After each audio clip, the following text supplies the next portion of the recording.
जय हिंद दोस्तों, मैं अनुराग स्वागत करता हूँ आपका अपने यूट्यूब चैनल फ्यूचर फॉर अनुराग पे। तो भाई कैसे हैं आप लोग? उम्मीद करता हूँ आप लोग स्वस्थ और मस्त होंगे। तो आज हमारा है टारगेट सीरीज का डे नंबर 4।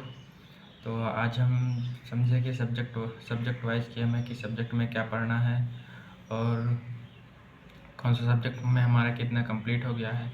तो और ये टारगेट कितने, काफ़ी भाइयों को मेरा कमेंट था कि ये टारगेट सीरीज़ कितने दिन तक चलेगी। तो भाई ये 30 डेज़ की टारगेट सीरीज़ है, जिसका आज डे 3 है। आज डे 3 है। तो आज हम समझेंगे इसमें कि हमें एक सब्जेक्ट में पढ़ना क्या है। सबसे पहले बात हिंदी की करते हैं। तो हिंदी में हमारा संज्ञा हो गया है और डे 2 में हमने सर्वनाम कर लिया।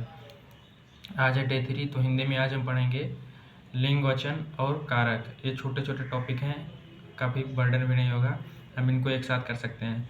लिंग, वचन, कारक पढ़ना है और इसके कॉन्सेप्ट भी पढ़ना है और इसकी प्रैक्टिस भी करनी है। तो ये था हिंदी का। अब हम नेक्स्ट बात कर लेते हैं मैथ्स की। तो मैथ्स में आज हमें प्रॉफिट एंड लॉस के मतलब बेसिक टर्म्स को समझनी है। उसके बाद उसके 50 क्वेश्चन प्रैक्टिस करने हैं। बेसिक टर्म्स मतलब कि उसमें एसपी क्या होता है, सीपी क्या होता है, profit loss, profit percent, loss percent, इसकी आपको बेसिक समझ होनी चाहिए, तभी आपको क्वेश्चन सॉल्व करने में जो है आसानी होगी। तो मैथ्स में हमें प्रॉफिट एंड लॉस पढ़ना है और उसके 50 क्वेश्चन सॉल्व करने हैं। नेक्स्ट सेक्शन आता है आपका रीजनिंग का। रीजनिंग में हमने कल जो है सीरीज एंड एनालॉजी पढ़ा था। तो आज हमें पढ़ना है क्लासिफिकेशन और dice. Classification means arts one out, मतलब हमको 4 ऑप्शन दिए रहेंगे, उसमें से एक जो है उन ग्रुप में, मतलब जो 4 दिए रहेंगे उनसे अलग होगा, हमें वही जो है सिलेक्ट करना होगा। तो ये है आपका क्लासिफिकेशन। और डाइस को आपको बेसिक ट्रिक्स समझनी है। डाइस की बेसिक ट्रिक्स का मतलब ये कि आपको डाइस पढ़ना है और उसके बाद जो है उसके क्वेश्चन भी प्रैक्टिस करने हैं। क्लासिफिकेशन और डाइस के ये दोनों आसान टॉपिक हैं और छोटे टॉपिक हैं, और स्कोरिंग मतलब ऐसा डाइस से हो नहीं सकता कि डाइस से क्वेश्चन ना आए किसी भी एग्जाम में। डाइस और क्लासिफिकेशन दोनों एक स्कोरिंग पार्ट है। नेक्स्ट सेक्शन हम बात करते हैं कंप्यूटर की। तो कंप्यूटर में आपको जो है कंप्यूटर फंडामेंटल्स पढ़ना है। तो कंप्यूटर फंडामेंटल मीन्स इसमें आपका इनपुट डिवाइस आ जाएगा, आउटपुट डिवाइस आ जाएगा और सीपीयू, मेमोरी, 4 चीज़।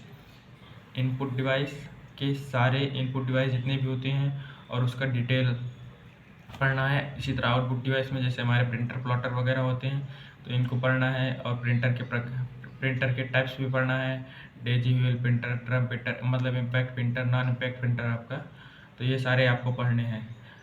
और नेक्स्ट हम बात, और इसकी क्वेश्चन भी आपको प्रैक्टिस करनी है। आपके पास कोई भी बुक हो तो आप वहाँ से क्वेश्चन प्रैक्टिस कर सकते हैं। अगर बुक नहीं है तो कोई भी क्लास लेने उससे भी क्वेश्चन प्रैक्टिस कर सकते हैं। नेक्स्ट हम बात करते हैं क्लरिकल एप्टीट्यूड की।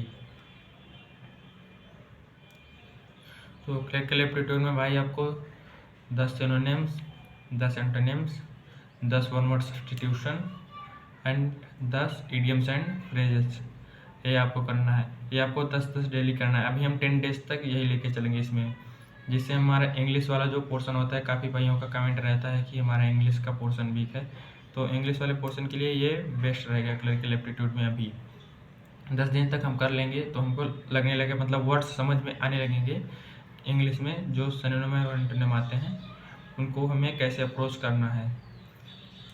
तो ये हो गया आपका क्लरिकल एप्टीट्यूड।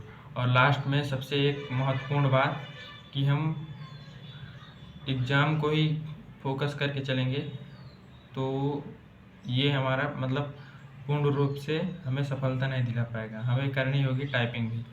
तो लास्ट में आप डेली जो है 1 आवर के टाइम निकाल के, चाहे आधे घंटे सुबह, आधे घंटे शाम में, आपको टाइपिंग करनी ही करनी है।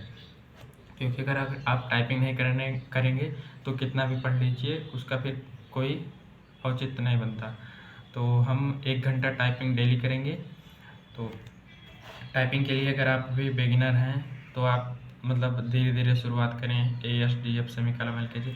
अगर आपने टाइपिंग कर रखा है तो आपको 1 घंटा बहुत है। 1 घंटा सुबह, मतलब आधा घंटा सुबह, आधा घंटा शाम में आप टाइपिंग करिए, वो आपके लिए मतलब इनफ है। तो ये आपके सारे सब्जेक्ट्स हो गए। तो भाई बताना डे 3 की वीडियो आपको कैसी लगी। तो अगर वीडियो पसंद आई हो तो अपने दोस्तों के साथ भी शेयर करना तो चलिए भाई, मिलते हैं किसी नेक्स्ट वीडियो में, तब तक के लिए ऑल द बेस्ट।